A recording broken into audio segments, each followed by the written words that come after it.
सैयदना अब्दुल्लाह इब्न उमर फरमा रहे, मैं जा रहा था, रास्ते में मैंने देखा कि चटियल मैदान है, हज के लिए जा रहा था, कोई जगह नहीं मिल रही थी, एक बूढ़ी औरत का मकान नजर आया, उसके पास मैंने पड़ाव किया, ठहर गया। बूढ़ी ने अपने बेटे को भेजा, लगी कोई नूरानी चेहरे वाले बुजुर्ग है, कोई परहेजगार आदमी है, कोई बुला लाओ, अपनी ड्राइंग रूम में बैठक में सुला लेते। कहते मुझे वो ले आए, बैठक में सुलाया, आधी रात का वक्त हुआ तो अचानक एक आवाज चिल्लाने की, जैसे किसी को कुदुर्रे मारता है वो चलाता, शनुन माशाउन मिशकीजा, इधर है मिशकीजा, हो गया मिशकीजा, लाओ मिशकीजा, फिर कोई मारता है, फिर मिशकीजा, आया मिशकीजा, फिर क्या मिशकीजा, फरमाते को रोता है, मिशकीजा मिशकीजा पुकारता है। हजरत जनाब सैयदना अब्दुल्लाह इब्न उमर फरमाते मैं उठा, इधर दाएं बाएं देखा, बाहर निकला, कोई बंदा नजर नहीं आता, चीखने की आवाज, चिल्लाने की आवाज, तड़पने की आवाज, मेरा दिल कांपे, ऐ अल्लाह किस पे अजाब हो रहा है। दिन का उजाला निकला, नमाज फजर के बाद मैंने बूढ़ी को बुलाया, मैंने कहा अम्मा सो नहीं पाया सारी रात। अम्मा कहने लगी तुझे मिशकीजे मिशकीजे की आवाज आती होगी, तुझे किसी के मार खाने की आवाज आती होगी। मैंने कहा हाँ क्या हुआ? कहने लगी तुम्हारे कमरे के बिल्कुल पीछे मेरे शौहर की कब्र है, वो अपनी कब्र से मिशकीजा मिशकीजा चिल्लाता, सारी रात उसको अजाब होता है। बड़ी दुआएं कराती हूँ, तू भी दुआ कर, इसीलिए बुलाया है, अल्लाह उसकी मुश्किल आसान कर दे, कब्र का अजाब उठ जाए। मैंने कहा अम्मा उसकी गलती क्या है? कहने लगी एक प्यासा आदमी दौड़ता हुआ हमारे घर आया, परसों पुरानी बात है, शेर पीछे था, डाकू पीछे थे, क्या था, दौड़ता हुआ आया, आके कहने लगा हाय प्यास हाय प्यास हाय प्यास,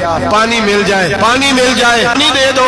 वो आदमी मरने के करीब था, मेरे शौहर ने मजाक किया, कहने लगा मिशकीजे से पी ले। वो जब मिशकीजे के करीब गया, मिशकीजा खोला तो वो खुश था, कहते वो लड़खड़ा के गिरा, उसकी मौत हो गई। जब से ये मरा है इसकी कब्र से भी मिशकीजे की आवाज आती है। सालों बीत गए, अर्श का मालिक नाराज हो गया है कि तूने मेरे मरते हुए बंदे से भी मजाक किया, मरने वाले से भी तू मजाक करता रहा। फरमाया अब ये मिशकीजा पा करो, ये बख्शा जाए, पा करो, वो छोड़ दे भाई लोगों का मजाक उड़ाना, न किसी के हाल पे तंज कर, किसी के गम का मजाक उड़ा, वो जिसे चाहे जैसा नवाज दे। ये मिजाज लुत्फ़े रसूल है। बाप मिन्नतें कर रहा है कि बारात आई है बेटी की, तो अल्लाह करे रोटी पूरी हो जाए, रिश्तेदार मजाक उड़ा रहे हैं, क्या पकाया है, ये क्या लाए हो, ये क्या रखा है, इंतजाम किस तरह का किया है, बैठने का सलीका नहीं। बेटियां तो बराबर होती है, बेटियां तो सबकी बराबर होती है। पहलो जैसे काम कर रहा, किसी के घर आके उसका नमक खा कर तू मजाक उड़ा रहा, किसी के घर बैठ के उसकी तौहीन कर रहा।